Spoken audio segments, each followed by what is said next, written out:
जय हिंद दोस्तों। स्वागत है आपका आपके अपने YouTube channel models study point. इस YouTube चैनल पे हम हर सब्जेक्ट के कुछ सीरीज चलाते हैं, जैसे वो मैथ हो गया, साइंस हो गया, इंग्लिश हो गया, है ना। तो उसी क्रम में एक कदम आगे बढ़ते हुए मैंने शुरू किया है, मैं आपका अनुदेश सर, मैंने शुरू किया है जिस तरीके से इंग्लिश का ग्रामर चल रहा है उसी तरीके से क्यों न हिंदी के ग्रामर का भी क्लास शुरू किया जाए। तो मैंने यही सोच करके आज से इंग्लिश ग्रामर का क्लास शुरू किया है, सॉरी हिंदी ग्रामर यानी हिंदी व्याकरण का क्लास शुरू किया है। अब ये सीरीज आपके बिल्कुल इंग्लिश ग्रामर की सीरीज की तरह आगे बढ़ती चली जाएगी। ये जो सीरीज होगा, इस सीरीज में जो हम पढ़ने वाले हैं, इसमें हम हिंदी व्याकरण को पढ़ेंगे। क्यों? क्योंकि व्याकरण एक ऐसा सब्जेक्ट है जो कभी पुराना नहीं होता, है ना। हर स्कूल में अलग अलग बुक्स लग सकती हैं हिंदी की, है ना, उसमें अलग अलग चैप्टर्स हो सकते हैं, लेकिन ग्रामर एक ऐसा पोर्शन है हिंदी व्याकरण का जो हर जगह सेम होगा, सेम जैसे इंग्लिश व्याकरण में होता है।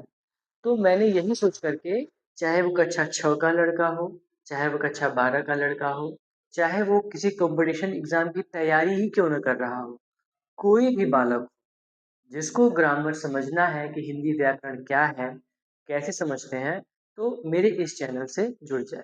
मैं रोज इसका एक वीडियो अपलोड करूंगा, वीडियो ज़्यादा लंबा नहीं होगा और वीडियो में हम बस काम की बातें करें, ठीक है। तो जो हमारा पहला चैप्टर होने वाला है, जो हमारा पहला पार्ट होने वाला है हिंदी व्याकरण का, वो है वर्णमाला। वर्णमाला समझने के लिए कुछ बेसिक चीजें मैंने लिख दी हैं, जैसे भाषा, वाक्य, उपवाक्य, पदबंध, पद, अक्षर, ध्वनि, ठीक है। तो इसमें से कुछ चीजें जो मैं आज एक्सप्लेन करूंगा और कुछ चीजें आपको टॉपिक आने पर एक्सप्लेन कर दी जाएंगी। क्यों? क्योंकि हिंदी एक ब्रॉड व्याकरण है, एक लंबा चौड़ा व्याकरण है, तो हम टॉपिक वाइज उसको समझाते चले जाएंगे। जैसे जो पहला मैंने सेंटेंस लिखा है, भाषा संस्कृत के भाष शब्द से बना है और भाष का अर्थ है बोलना, ठीक है। तो अब इसमें जो पहला वर्ड है भाषा, तो भाषा के लिए सिंपल समझ लीजिए कि भाषा एक ऐसा माध्यम होता है जिसके द्वारा मैं अपनी बात दूसरों तक तथा दूसरों की बात मेरे तक पहुंचती है। भाषा का केवल सिर्फ और सिर्फ इतना ही काम है, ठीक है। दूसरा चीज, भाषा हम उसको बोलेंगे जिसकी एक अच्छा खासा व्याकरण, है ना, जिसमें साहित्य लिखे जा सके। समझ रहे हैं कि नहीं? भाषा नहीं तो वो बोली में हो जाती है, तो वो क्षेत्रीय बोली है, कुछ ही लोग जानते हैं। भाषा होने का मतलब कि उसका एक सुव्यवस्थित व्याकरण हो तथा भाषा अपने विचारों को आदान प्रदान करने का एक माध्यम है। तो भाषा जो है संस्कृत के भाष शब्द से बना है जिसका अर्थ है बोलना, ठीक है। इतनी बात समझ में आ गई। अब भाषा में बहुत सारी चीजें आती हैं, वाक्य, उपवाक्य, पदबंध, पद, अक्षर, ध्वनि, वर्ण। तो मैंने स्टेप बाय स्टेप सबको लिखा है कि भाषा का जो सबसे सार्थक इकाई है वो वाक्य है ना। और वाक्य से छोटा होता है उपवाक्य, उपवाक्य से छोटा होता है पदबंध, पदबंध से छोटा होता है पद, और पद से छोटा होता है अक्षर, और अक्षर से भी छोटा होता है ध्वनि। तो आज का जो हमारा टॉपिक है वो है वर्णमाला। वर्णमाला में ही हम वर्ण को समझते हैं, यानी हमारा जो क्लास चलेगा वर्ण, अक्षर, पद, पदबंध, इसको एक्सप्लेन करते हुए आगे बढ़ता हुआ चला जाएगा। तो आज का जो टॉपिक है वो हम लेने वाले हैं वर्ण। तो वर्ण क्या है? वर्ण वह सार्थक ध्वनि है और अक्षर की सबसे छोटी इकाई है। इसको खंड खंड नहीं कर सकते। अक्षर को हम खंड खंड कर सकते हैं, जैसे अगर मैंने र लिखा तो र में आधा र और अ छिपा हुआ है। समझ गया कि नहीं? जैसे मैंने एग्जांपल लिया है, राम शब्द में दो अक्षर रा और म तथा चार वर्ण है। समझ में आया कि नहीं?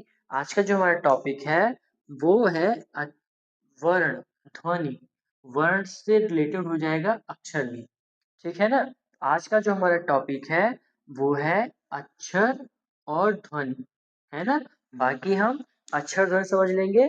तो इन अक्षर और ध्वनि का जो सार्थक समूह होता है वो पद होता है। पदों का जो सार्थक समूह होता है वो पदबंध होता है।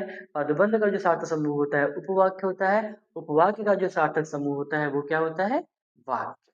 तो फिलहाल आज का जो हमारा टॉपिक है, जो हम समझने वाले हैं, वो है अक्षर, वर्ण, ध्वनि, ये सब क्या होता है। तो चलिए, जिसको ये नोट करना है वीडियो पॉज करके नोट कर लीजिए। ठीक है। हम अब समझेंगे वर्णमाला को।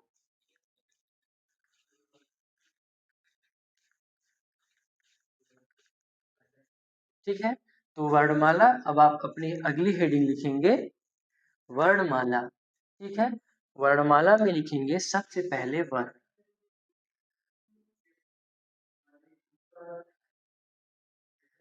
तो वर्ण क्या होता है, भाषा की सबसे छोटी इकाई।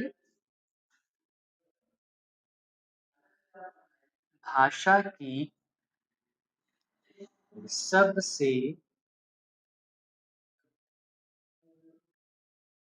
छोटी इकाई, इसे ध्वनि भी कहते हैं। इसे ध्वनि भी कहते हैं और इनके टुकड़े नहीं किए जा सकते, और इनके खंड नहीं किए जा सकते।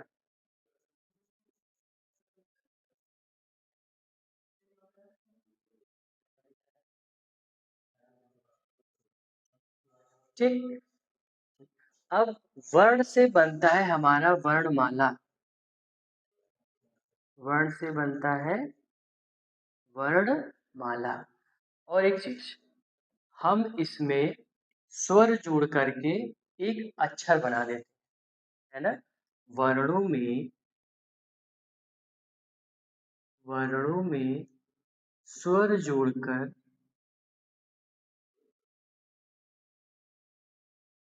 स्वर जोड़कर अक्षर बनाए जाते हैं।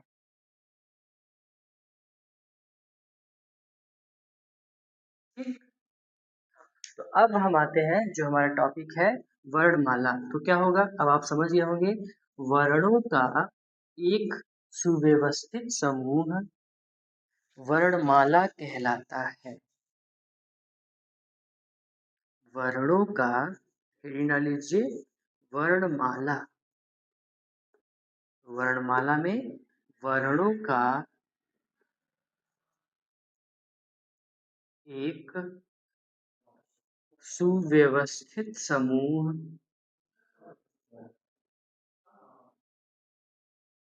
सुव्यवस्थित समूह वर्णमाला कहलाता है।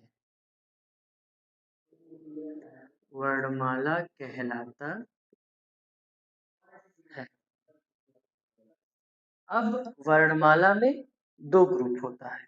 क्या, एक इसका पार्ट होता है स्वर का, एक इसका पार्ट होता है व्यंजन का, है ना। अगर शुद्ध व्यंजन लिखा जाए तो ऐसे लिखा जाता है, ऐसे, है ना। लेकिन काम चलाओ आजकल वो लिखते हैं। तो स्वर, स्वर जो है वो बिना किसी सहायता के बोली जाती है, और व्यंजन जो है स्वर की सहायता से बोला जाता है। ठीक है ना। स्वर क्या है, यह बिना किसी सहायता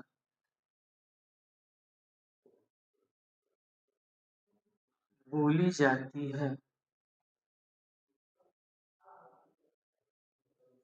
यानी और अच्छे से अगर लिखना चाहे तो आप कह सकते हैं कि स्वर वह वर्ण होता है जो बिना किसी सहायता के बोली जाती है, और व्यंजन क्या है, व्यंजन वह वर्ण है, वह वर्ण जो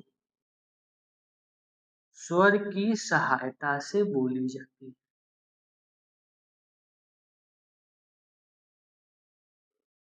स्वर की सहायता से बोली जाती है। ठीक है, इसी को हम अक्षर भी बोल देते हैं, है ना। अब ध्यान से समझ लीजिए, हमारा टॉपिक है वर्णमाला। तो वर्णमाला में पहला क्वेश्चन उठता है कि वर्ण क्या है। तो वर्ण जो है भाषा की सबसे छोटी इकाई है। इससे ध्वनि भी कहते हैं। इनके खंड नहीं किए जा सकते, लेकिन अगर हम वर्णों में स्वर जोड़ दें, ध्वनियां जोड़ दें, तो ये अक्षर बन जाते हैं। ठीक है। अब इन्हीं अक्षर को जब आप सुव्यवस्थित ढंग से लिख देते हो, इन्हीं वर्णों को, जिनको अक्षर भी बोल देते हैं कभी कभी, अब इन्हीं वर्णों को जब हम सुव्यवस्थित ढंग से लिख देते हैं तो ये वर्णमाला कहलाने लगती है। ठीक है। तो आपने छोटी क्लासेस में वर्णमाला जब पढ़ा होगा तो दो तरीके से पढ़ा होगा, एक स्वर एक व्यंजन। वर्णमाला का जो पहला पार्ट होता है वो स्वर, इसमें किसी की सहायता नहीं ली जाती है, जबकि व्यंजन बनाने के लिए स्वर की सहायता ली जाए। ठीक है ना। तो हमारा वर्ण क्या है, वर्णमाला क्या है, ये टॉपिक हो गया क्लियर। अब मैं ब्लैक बोर्ड पर लिखूंगा कि वर्णमाला, मतलब मैं पूरा वर्णमाला लिखूंगा। अब उस वर्णमाला को मैं अच्छे से एक्सप्लेन करूंगा। ठीक है। तो वीडियो पॉज करके इसको लिख लीजिए, उसके बाद फिर मैं पूरा वर्णमाला लिखता हूँ, फिर मैं वर्णमाला को अच्छे से एक्सप्लेन करता हूँ।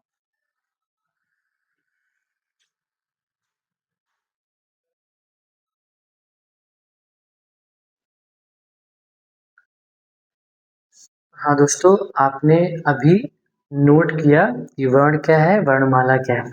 अब उसको अब हम आगे समझेंगे कि वर्णमाला में मैंने जो लास्ट बात बताया था कि वर्णमाला में दो पार्ट कर दिए जाते हैं, एक स्वर का एक व्यंजन का। तो अब उसी को एक्सप्लेन करने जा रहा हूँ। ठीक है। तो मैंने जो लिखा हुआ पहले उसको समझ लीजिए। मानक हिंदी वर्णमाला, मतलब जो मानी गई है, उसके अकॉर्डिंग हिंदी में उच्चारण के आधार पर और लेखन के आधार पर दो गणनाएं सामने आती हैं। ठीक है। उच्चारण के आधार पर काउंट किए जाते हैं 35 वर्ण, और लेखन के आधार पर काउंट किया जाता है 52 वर्ण। तो उच्चारण के आधार पर जो 45 वर्ण है, उसमें 10 स्वर है और 35 व्यंजन है। जबकि जो लेखन के आधार पर है, वो है उसमें 52 वर्ण। क्या क्या उसमें एक्स्ट्रा आ गया, एक 3 स्वर एक्स्ट्रा हो गया, यानी 13 स्वर, 35 व्यंजन और 4 संयुक्त वर्ण आ जाता है इसमें। ठीक है। इतना आपको फैक्ट याद करना है, क्योंकि जो एग्जाम में क्वेश्चंस आते हैं वो डायरेक्ट आएंगे कि उच्चारण के आधार पर वर्णमाला में कुल कितने वर्ण हैं, है ना। लेखन के आधार पर वर्णमाला में कितने वर्ण हैं। तो आपको बिल्कुल एक फैक्ट की तरह ये याद होना चाहिए। ठीक है ना। तो चलिए, अब हमारा अगला टॉपिक है कि स्वर क्या है। तो देखिए, इसमें मैंने दोनों लिखा है, उच्चारण और लेखन भी। ठीक है ना। तो स्वर हमारा आता है अ, आ, ई, उ, री, ए, ओ, अंग, अह। अब यहाँ पे देखिए, जो पहला है उच्चारण के आधार पर, उच्चारण के आधार पर सिर्फ इतना था जो ब्रैकेट में नहीं, है ना। अ, आ, ई, उ, ए, ओ, बस। लेकिन जब लेखन की बात आई तो री भी आ गया है, अंग और अह भी आ गया है।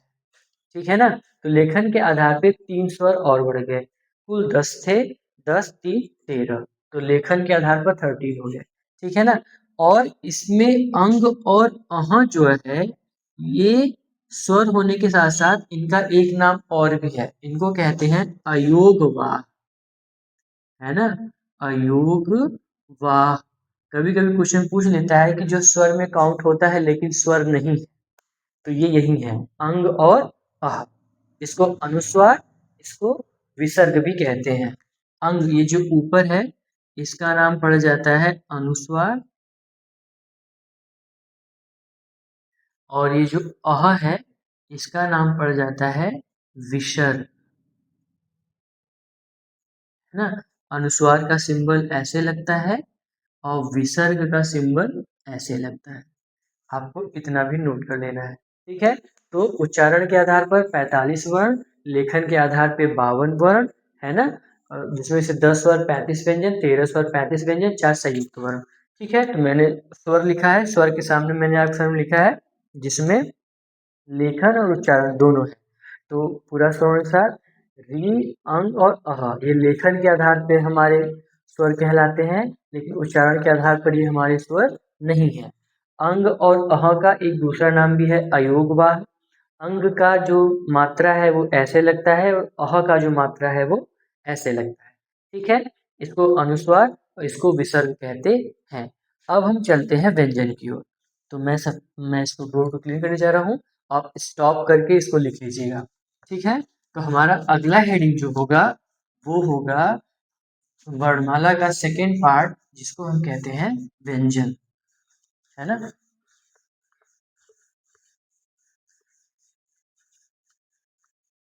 चलिए, अब आप हेडिंग डाल लीजिए व्यंजन, और जैसे मैं लिख रहा हूँ उसको ध्यान समझिए, क्योंकि ये जो क ख ग आपको छोटी क्लास में मैथ कराया जाता था वो और व्याकरण में दोनों में डिफरेंस है। ठीक है, तो पहले आएगा क वर्ग। अब आप क वर्ग से पूरा क से लेके अंग तक समझेंगे। क, ख, ग, घ, अंग। फिर आएगा च वर्ग। च, छ, ज, झ, ञ। फिर आएगा ट वर्ग। ट, ठ, ड,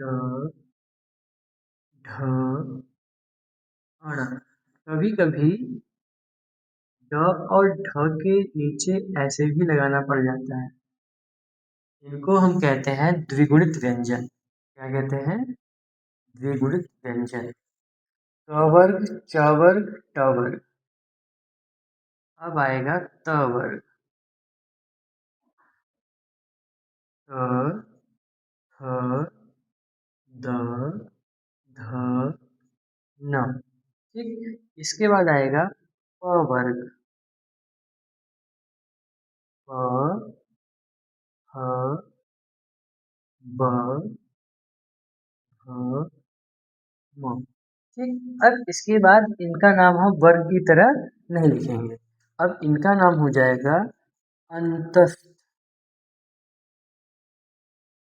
है ना। अंतस्थ मतलब य, र, ल और व। ठीक है, अंतस्थ के बाद आ जाएगा ऊष्म, है ना। ऊष्म व्यंजन में हम लिखेंगे यार अलावा श, फ, श, ह। अब जो छत्रज्ञ है ये हमारा चला जाएगा संयुक्त व्यंजन में। छ, त्र, ज्ञ, और एक जो आता है श्र, है ना, ये हो जाएगा हमारा संयुक्त व्यंजन, और दैट इज कॉल्ड ऊष्म व्यंजन, है ना। अब आपको क ख ग घ को इस तरीके से भी याद करने का प्रयास करना पड़ेगा। यानी कुल कितना हो गया? कुल हो गया 33 प्लस 2, है ना, जो मिलके हो गया 35। ठीक, और अगर संयुक्त की बात कर लें तो इनकी संख्या कुल इनकी संख्या है 4, है ना। ठीक, अगर इनका ये पूछ ले ये बने किस किस से हैं, तो छ बना है क और श से, त्र बना है त और र से, ज्ञ बना है ज और य से, और स्र बना है श और र से। ठीक, तो एक बार ध्यान से फिर देख लीजिए।